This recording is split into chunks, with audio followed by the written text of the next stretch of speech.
Time check, 11:40 in the morning. Ito nga at palabas pa lamang kami sa aming trabaho.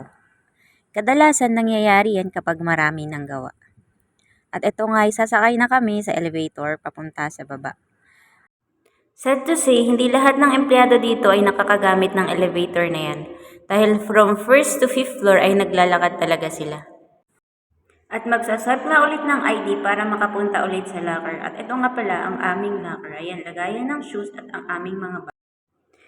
Para sa akin, very safe naman po ang aming mga locker dito kahit hindi po yan nakalock. Wala pong nagtatangkang nagbubukas dyan. Hindi tulad sa dati kong pinagtrabahuhan na kahit nakapadlock pa yan, binubuksan pa yan.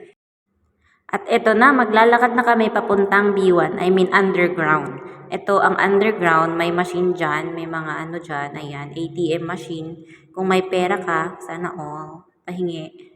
Ayan, may art gallery dyan. Ayan, underground. Papuntang canteen. Ayan, aakyat na kami sa canteen. Ayan, lunch ng mga people, mga day shift. Ayan, yung mga ulam nila. Sure, may saging.